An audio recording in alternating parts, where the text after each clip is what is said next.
Welcome to our WiDS Datathon instructor kickoff call. I want to welcome all of you back, those who have been with us the past couple of years. It's really great to see you again. And we also have new Datathon instructors joining us today. So welcome. I hope that you'll learn a lot from this session. Today on the call, we're going to talk about our plans for the 2026 Datathon challenges, and there will also be time for Q&A at the end of the call. So feel free to put your questions in the chat. We'll be sure to address all of those. And please also just keep yourself muted while we're presenting so we're, can have a smooth phone call. As we get started, I'd love to start with some introductions. And so for those whom I have not met, I'm Valerie. I'm a program director here at WiDS. I've been with the WiDS for quite a long time now. And quite honestly, what keeps me going every day is working with all of you guys and our WiDS community members who really help do such a fantastic job bringing WiDS and spreading the WiDS mission to your colleagues and your students. So I couldn't be more appreciative for all of the work that we've done here together. I also want to welcome some new members to WiDS. So I'd love Brian and Angela to introduce themselves as well. So Brian, why don't you go first? Hi, everyone. My name is Brian Munoz. I recently added to WiDS and will be working on the Datathon and something that's exciting that's coming on down the pipeline for WiDS. Good to be here, excited to be part of the group, and thank you. Hi, everyone. My name's Angela. I'm currently pursuing a master's degree in data science at UC Irvine, and I'm also interning here at WiDS. Great. Angela and Brian have both been absolutely fantastic. I know you're all going to love working with them. All right, I'm going to start sharing my screen and we'll get this presentation going. Okay, can everyone see my screen? Or is it still black? Still black. Still black. I haven't done these meetings. Oh, there we go. Okay, and now it should be popping up. Yeah, good. Well, we're really excited to kick off this year's WiDS Datathon with all of you. I love to start by addressing the WiDS mission. It is very simple and very powerful. So our WiDS mission is to essentially cultivate the next generation of data science and AI leaders. So think of this as your students. We are looking to provide them with opportunities for upskilling, networking, mentorship, and growth all throughout WiDS. And I want to clarify, when we talk about the next generation, we are really talking about all learners. So whether this be students in your classroom today, or aspiring professionals, or even those who are already in the field, who are still looking to grow their data science skills, these are the members that we're targeting with our different initiatives at WiDS. And so by bringing the Datathon to your students, you're really giving them the chance to work with real world data and connect with a global community. I truly believe that your role as an instructor, which we'll go into on today's call, is to be a catalyst for your students. And so you are going to be helping them take the Datathon and use it as a launching pad for growing their skills and jumping into their data science career and the workforce beyond their education. So a little bit about different things at WiDS. We have initiatives that are really designed to elevate women all around the world.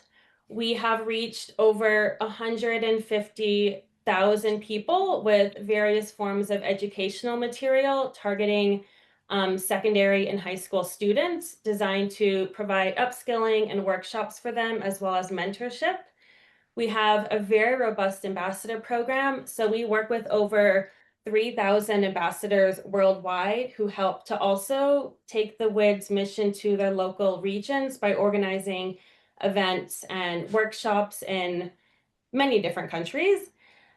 Specifically with the Datathon, I'd love to say that this is our 9th year running the Global Datathon competition.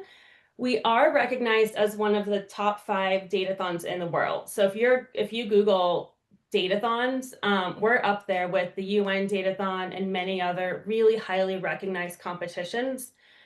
Over the 9 years, we've had over 27,000 participants interacting with the Datathon.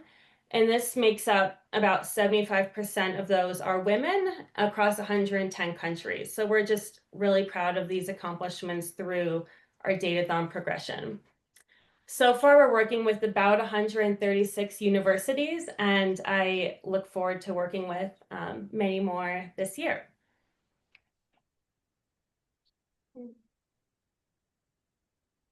So the WiDS Datathon goals have largely been the same year over year. We really do want the Datathon to be an avenue to help lower the barrier to enter data science. And primarily speaking, we hope that the Datathon is used as, like I was saying, as that launch pad for your students to grow their skills and confidence in data science and excel at their careers. We also have a very large community network. We want to provide women a sense of belonging and feeling like they have a voice during these competitions and different interactions. Sorry, the multi-screen thing is always tricky for me. Now I lost my mouse. Okay, there we go. So what is a Datathon? Just kind of brass tacks. The Datathon is a global competition that we launch every year. It's largely centered around a prediction challenge designed to hone your different data science skills for your students. And every year we provide a very well curated real world data set by working with different data set partners that help facilitate with us. And so we're always working on solving a social impact challenge. We've done challenges on climate change. We've done challenges on healthcare. We even did a challenge on predicting deforestation in the beginning. And today we'll be talking about the theme for this year. We package that up. So we give you the data set, the resources, and we allow you to use those in your classrooms.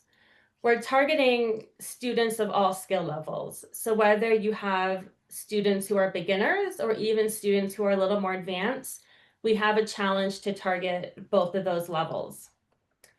And lastly, we really do want to have these challenges be an avenue for your students to stand out as they graduate and go on to their careers.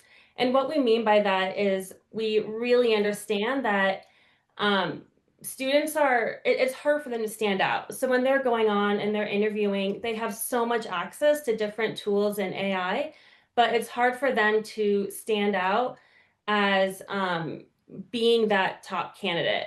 And so we hope that by providing students with access to unique data sets and challenges, we are helping them have that differentiator so that they can apply for jobs or internships or even research opportunities where they can showcase their learning in both technical skills, but also soft skills like their creativity or problem solving or their ability to work with these real world challenges. And so this is where we hope that the Datathon sort of progresses and naturally falls into as we are largely in the world that is hard to stand out. I mean, that's kind of just the truth of it. So I hope that the Datathon can be that differentiator for your students. And lastly, the Datathon is hosted on Kaggle. So I know many of you have used Kaggle before. If you haven't been on Kaggle, I highly suggest creating an account and familiarizing yourself with the platform.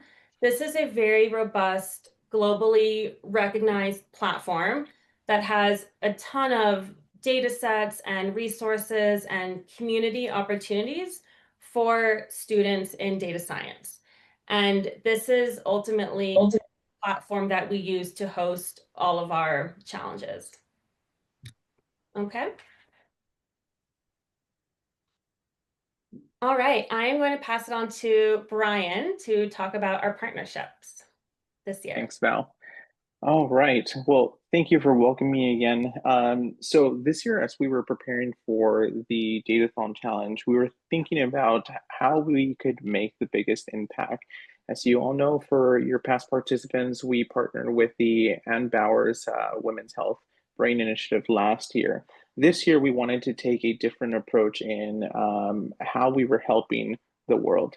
And so for some background and context, this year, there's been 102 million hectares burned just in 2025.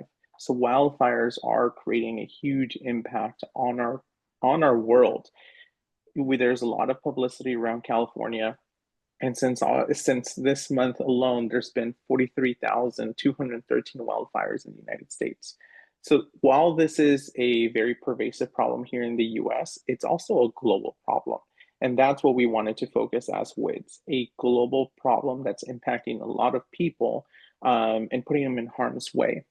And so 2025 is already becoming one of the most intense years in wildfire, which is why, next slide, please. This year's partner is WatchDuty. WatchDuty is a platform that tracks wildfires. They are primarily based in the US, but they've been aggregating very unique data on wildfire behavior. And we thought this was a wonderful opportunity to not only partner with an organization that has been doing a lot of great work in helping evacuations and helping disseminate information for vulnerable populations, and getting them to share that data with the world so that we could potentially find a solution to better inform people that are in disadvantaged areas. WatchDuty is a 501c3, and they've been primarily focusing on informing volunteer firefighters, and people in general about the impact that wildfires have. Next slide, please. So as we were thinking about this year's challenges, we wanted to present a different approach than last year's to just predicting wildfires. And so for today, for this year's WiDS Datathon University Edition, we have changed the way that the challenge is structured to an open-ended exploration. Next slide, please. The reason we did this is because we sat down with people and we asked them what's important to you in terms of finding a solution. It's not just about predicting wildfires. There's a lot of data that already helps with predicting that. Is how can we shape a solution around that? So this year's challenge, again, it's open-ended and it's focused on solving real-world problems. It is a broad problem statement, so there's no single right answer. But that's where we encourage you as instructors to help guide students think about how they can approach the data. How can they approach the different variables that influence wildfire, and how can they bring in external data to really enrich the experience? Next slide, please. So what are the challenges? There's two routes that we are proposing for instructors to follow. You are more than welcome to go beyond these two routes, but we thought that giving you a guided path would be the best way to engage your students. The first of which is accelerating equitable evacuations. Now, there is a challenge when it comes to WatchDuty and pretty much any organization on who decides when an evacuation should be called. Right, there is a lot of populations who have been in fire areas for a really long time, so they instinctively know, but there's not a consistent way of applying evacuations to vulnerable populations. We saw it in the Altadena fire, we saw it in the LA fire, we're seeing it in other fires across the US and across the globe. So how can we reduce the delays in evacuation alert? And how can we improve that response time with communities that are most at risk? So this is really focused on creating a solution that either improves a route mapping system like Google Maps to give live updates on where there's road blockages, or if there's areas where there's only one or two roads accessible, how we can get resources to those regions to make sure that they can evacuate. The second lens for what we're recommending is designing for economic resilience. Now, we know that natural disasters have a huge impact not only on the economy, but on the individual. And something that we learned from the people we've interviewed who were impacted by wildfire stated that there's no safeguards for them or protections from the workplace. You're in a wildfire, okay, you may get 1 or 2 days off sick leave or vacation time, but you don't have any other safeguards. You don't have any other mechanism to really get yourself off your feet. So is there an equitable solution? Is there a way to improve economic resilience from the impact of these natural disasters? And the reason why we chose this is because while this applies to wildfires, it can also be applied to a broader range of natural disasters. And we're hoping that students can think of really unique solutions that could apply to different disasters across the world and can hopefully be a model that people can reference. Next slide, please. That being said, I'm going to pass it over to our resident data scientist, Angela, who's done an amazing job in putting this data together and working with our team. Thanks, Brian. Okay, so for this challenge, we're going to be using an industry standard workflow. This way, students can get an experience that translates directly into the real world. So students can use Google Colab, VS Code, PyCharm, any IDE of choice. The key is that all the final work will get submitted through the team's GitHub repo. So using GitHub will ensure version control, it'll track changes. It's really good for collaborative workflows where multiple people will be contributing and you don't want to overwrite one another's work. Also, a nice benefit is clear documentation. So anyone can understand the project at a later date. That includes us, anybody who needs to review their code. Everything is there in the repo. Alongside the code, students will also prepare a slide deck to present their findings and explain their approach. And optionally, if they would like, they can also record a quick demo or walkthrough of their project. Next slide. Okay, so this is an example of our repo. So to get started, students will clone the template repo on our GitHub. This repo will have example notebooks and skeleton code to help the students kind of hit the ground running. GitHub will serve as the central hub for storing the code, the data, the documentation. And then students will be able to commit changes regularly so that the history can kind of keep track of the team's progress and also of individuals' contributions. At the submission time, the Kaggle hackathon entry is going to include this GitHub repo, a slide deck, and any other supporting material like videos, diagrams, or data sets that they used, additional supplemental data sets. And then this will also keep everything, again, in one central location to make it easy to review later. Next slide. Okay, and then the evaluation rubric. So this is important, especially for this year in particular, with such an open-ended problem statement, right? Judges will be able to use this rubric to ensure fairness, but also allow for that creativity and approach, right? That's what we want students to have. In the industry, nothing is straightforward. There's so many routes to get from A to Z. So this is a good way of still making sure students have hit certain benchmarks, but we also reward them for thinking outside the box. So this evaluation will consider factors such as how clearly the problem is framed, the soundness of their approach, how creative they were, potential real-world impact that they're solving, and also how clearly they've documented. Documentation is the backbone in this industry, right? You're not ever going to be working on a project individually. This is where you need to be really good at this. You need to work with others, collaborate, write good documentation. So even when you look at it a month later and you need to add a new feature, you know exactly where to go. So we want to kind of instill this and have practice for students already now. And that's pretty much it on my part. So I'll pass it over to Brian to go over the global problem statement. Thanks, Angela. Yeah. So not only, in addition to the university datathon, we also have the global datathon. Give us 1 second. Here we go. There it goes. Sorry. No, you're good. So we also have the Global Datathon Challenge. The Global Datathon Challenge is much narrower in scope. And this is to help students who have not been exposed to a datathon before or are just entering data science to come and tackle this problem. This problem would focus on building a predictive model to see the probability of whether a wildfire will impact or intersect with any infrastructure in an affected region.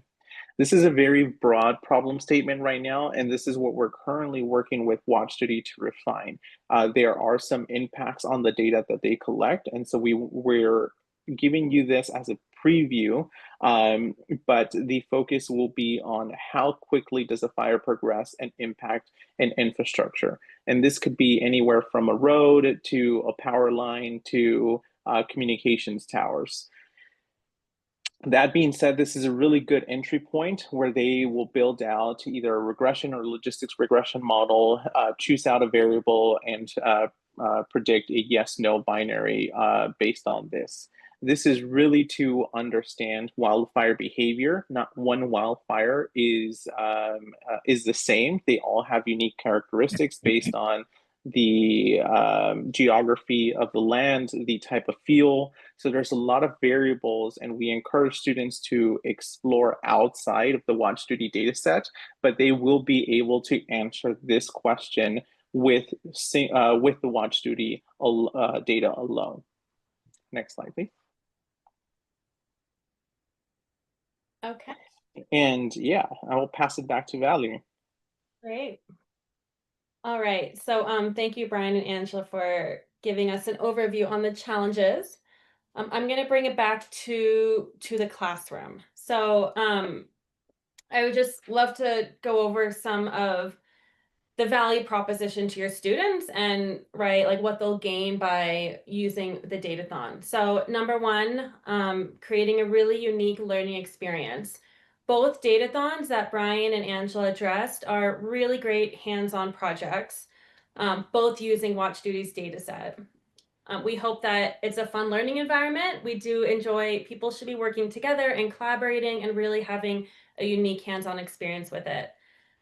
As we keep mentioning, having access to the data, I think is just first and foremost really, really valuable for the students to have access to work on something that's, that's really well curated. And then also, as I was mentioning before, being able to stand out in this era that we're in, that is so much evolved by AI. Your students will learn not only technical skills, but also those other skills, whether it be problem solving, critical thinking, teamwork, how to communicate.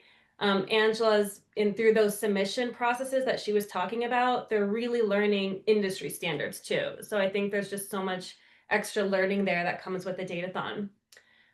Having an ability to enhance or enrich your curriculum with these projects, we encourage you to use this in any way that works best for you.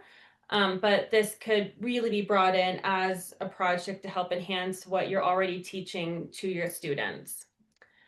Having broad applicability, as we were saying, there's these two challenges that have ability to be used by either beginner or advanced level students. And then finally, access to a global community. We do have one criteria with our Datathons, only one, and that is that teams are made up of 50% who identify as women. And we have done this from year number one by bringing in these kinds of dynamics and having teams be both male and female or whatever breakdown you want that to be. It really helps to provide more confidence for those that might not have had confidence to speak up in these kinds of challenges. And so we do encourage instructors to try to follow that the best that you can, that teams are in collaborating together in groups of 1 to 4 with 50% who identify as women.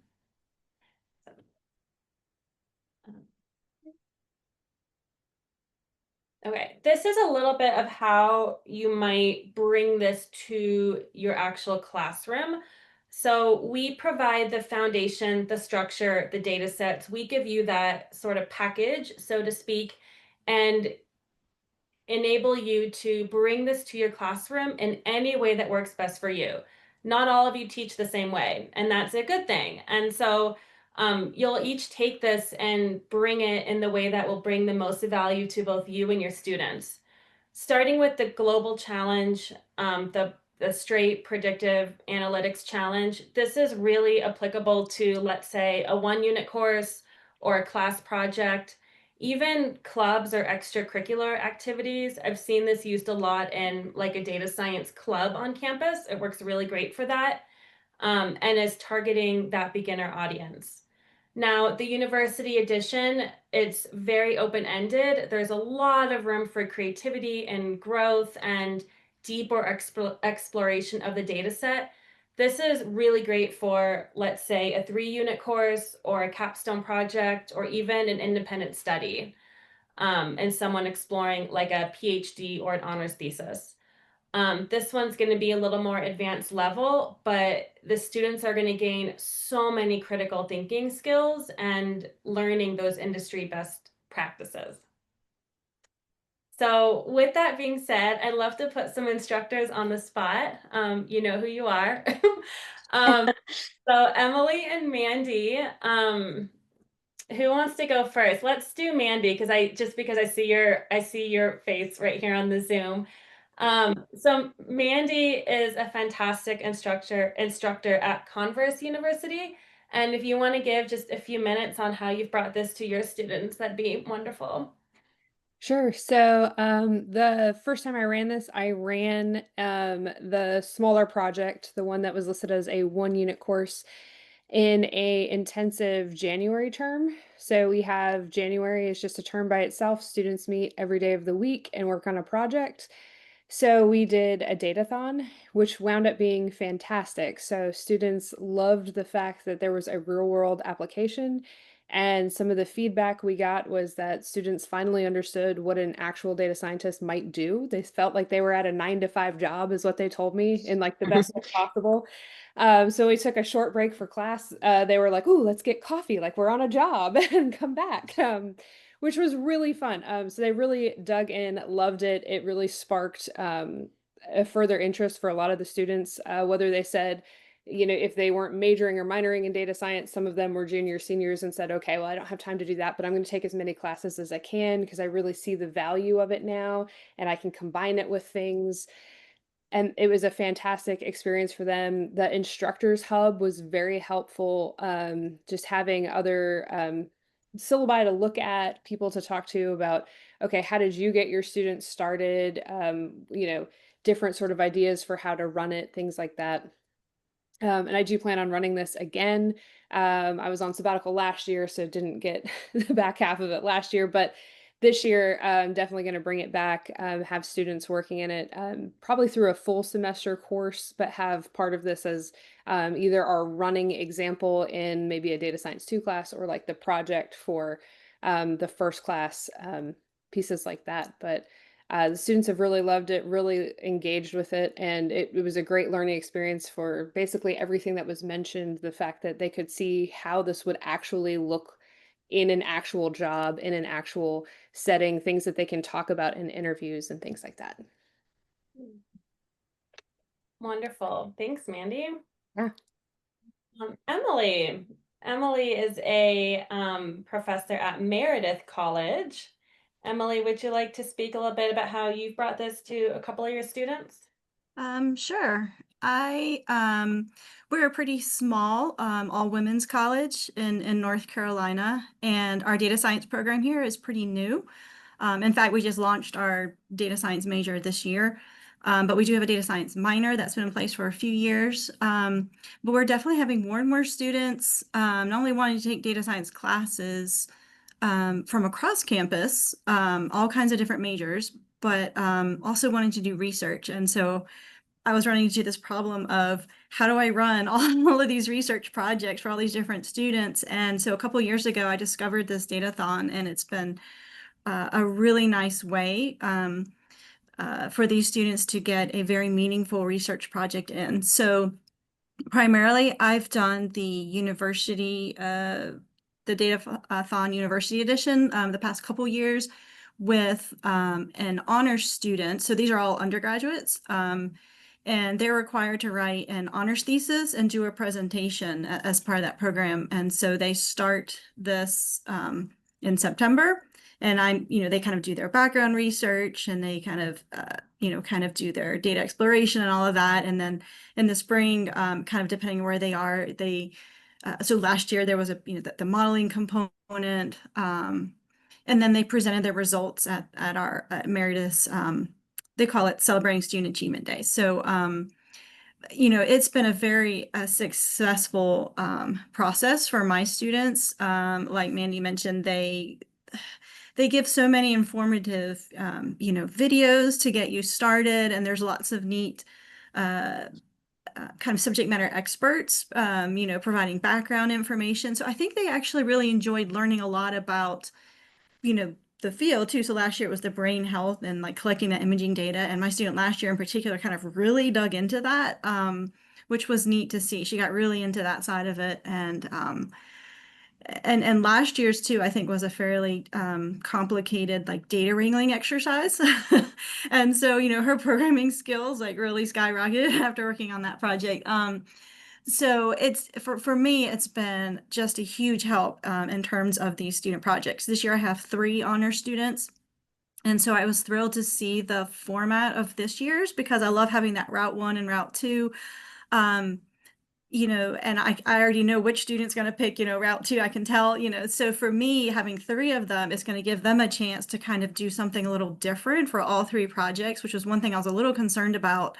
But it looks like it's actually going to work out nicely this year. I'm also planning to do the global challenge in our undergraduate level machine learning course, just as like a course project to give them a chance to, work together, on this. And kind of they'll probably use it.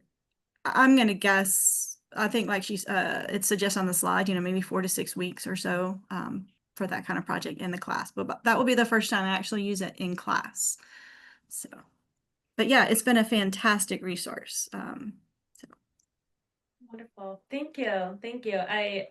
This is great. You've both used it so differently, and that's what we love to see.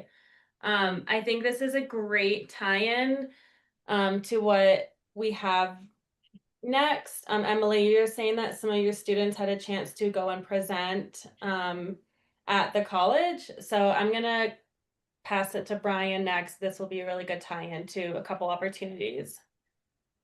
So go ahead, Brian. Great. So just to give everybody some context, I actually come from a university. I come from the University of California, Irvine, where I was the program director for the Master of Data Science. So I've seen the challenge from the student side and having them graduate and go into a market that's a little bit colder, if you will. So this year, we really wanted to focus on framing the problem so that we can help students elevate their experience and demonstrate to employers. And one of the things that we keep hearing back from employers is we want to see the critical thinking. We want to see unique data set and ways that students are engaging with content that's outside of their classroom. So we really wanted to demonstrate how this datathon can take some of your students to a global stage. And that's going to happen through career acceleration, global exposure, and direct industry access. So we want students who participate in either the Global Datathon or the University Datathon to get visibility. And this year, one of our intentional focus is for winners and those who have really unique insights are going to have the ability to present at one of our sponsored events. The sponsored event is still TBD, but just to highlight the presence that we have, as Val mentioned earlier in the presentation, we have over 1,500 events in over 163 countries. While most of them are concentrated in the US, they are all over the world. We have ambassadors who are doing really great things. But 2 key marquee events that we've done this year is WiDS Cambridge, where we have 300 people plus in person attendees, and this included corporations from Bain and Company and others that came and saw the workshops that were put together by WiDS. And then just this at the end of spring, we had WiDS at Puget Sound, where we had T-Mobile sponsor the event, and we had over 200 people attend in person. This is not taking into account the live stream that was occurring, and we had, I don't recall the numbers off the top of my head, but they were in the tens of thousands of people that were joining in from different time zones and different regions. So this year, as I mentioned, we want to take an intentional effort of coaching these students to create presentations that then they will present at a WiDS event. And this is to help elevate them and to show their talents and really center their attention about what they can do. And that in turn will hopefully turn into career opportunities for them.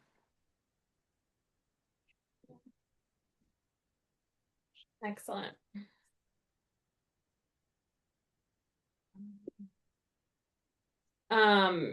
On that topic, Shirin, I see you posted a question, how can we get notified of these events? So twofold. One is we have ambassadors hosting events all over the world that Brian alluded to. These are all showcased on our community platform where you can see upcoming events, find some in your area. A lot of them are also held virtually, and this is a great opportunity where anyone's welcome to join. Some of these flagship events that Brian's alluding to, where we're gonna, really invite students and put them on stage, we'll be in communication with you guys as instructors to pose these opportunities for the students. Do you want to add more to that, Brian? Yeah, we're going to continue doing outreach, and Angela and I will work on delivering not only the opportunities to present, but also workshops. Angela is brilliant in presenting, and so she will be hosting workshops on the technical side, and we're also getting a couple other students to help her out. Great. Excellent. Okay. All right, just for some next steps before we go to Q&A. So we have a lot of resources for instructors. We host different meetups or webinars, these kind of industry expert events and workshops that Brian's alluding to.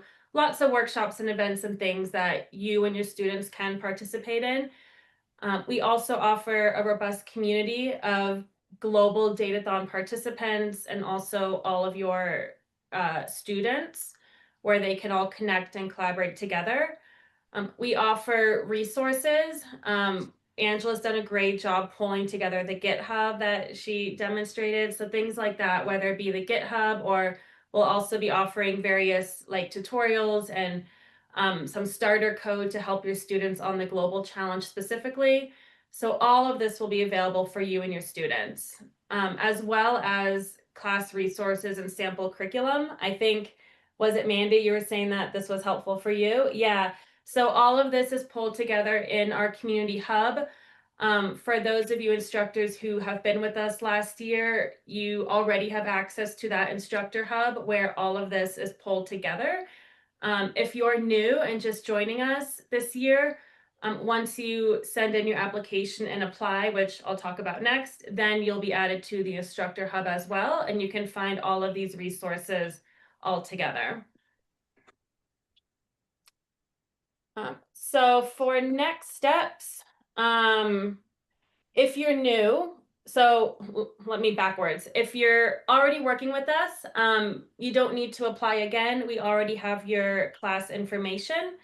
If you are a new instructor or, even at the same university, but having like a new class, then please sign up to bring the Datathon to your students. This will get you in our system. We'll learn a little bit about you. We'll have a call with you to understand your goals for your class, and we'll get you added to that instructor hub. So first and foremost is to sign up. Second is when you're ready to work on the Datathon with your students, there is a student registration form that we ask all students and participants to register. That is currently open for students. At whatever time you're bringing the Datathon to your students, we ask that they submit their registration. All of the resources will be found in the instructor hub. So if you haven't been on it in a while, maybe just go in and kind of refamiliarize yourself with the platform. We'll send out a link to that again as well after this call. And then the university edition will open mid-September on September 16th, and the Global Datathon opens in January. We are going to stay with a similar timeline to last year. So the University Challenge will run September all the way through to the end of June, just to give you that flexibility of when you're going to bring it to your students. So if you're teaching a fall course or a spring course, it should flow in pretty nicely. And then the Global Datathon, I just want to reiterate, it's also open to our entire WiDS community. So we get lots of participation in that as well from our external community, and that will run from January all the way through April. If you're new here and or even anyone here on this call, we invite instructors in different classes to sign up as well. So this call is being recorded. I'll send out the recording, the slides, everything for you to spread the word and pass the information along. We're always happy to talk with new instructors who are interested in doing this with their students.